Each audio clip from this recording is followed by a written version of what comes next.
Well, there'll be a lot of ceremonies in both Georgia and Washington, D.C. for the former president in early January. The 39th president died at his home in Plains, Georgia yesterday.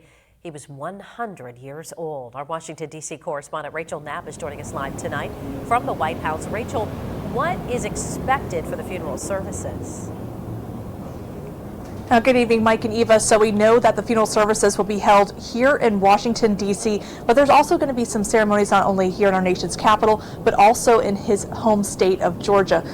These state funerals are a huge tribute to those that served in our highest office. Now, here's what we know so far about former President Jimmy Carter's services. Now, the former president died in his home in Plains, Georgia yesterday. We're told he will be brought to Atlanta to lie in repose this upcoming weekend at the Carter Presidential Center, which is his NGO work that aims to resolve conflicts, advance democracy, and prevent diseases. Now, from there, he'll be flown to Washington, D.C. and lie in state at the U.S. Capitol early next week. We can expect many members of Congress, diplomats, and people just visiting the Capitol to pay their respects to him.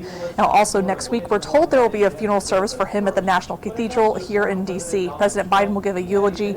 We can expect former presidents to be in attendance, but it's unclear if President-elect Donald Trump will also be there. Afterwards, we're told that the former president will then be flown back to Georgia, where he'll be interred next to former First Lady Rosalynn Carter, his wife of nearly 8 decades. She died last year.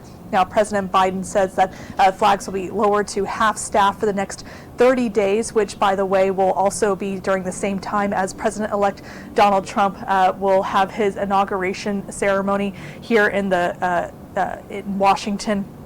But, you know, for the most part, Mike and Eva, President Biden, President-elect Trump, and many other members and other diplomats are speaking out following the former president's death. Many of them referring to him as a noble statesman, saying that he's very respectable and an honor, someone to look up to as far as who U.S. citizens and kind of how to represent our democratic values. Back to you.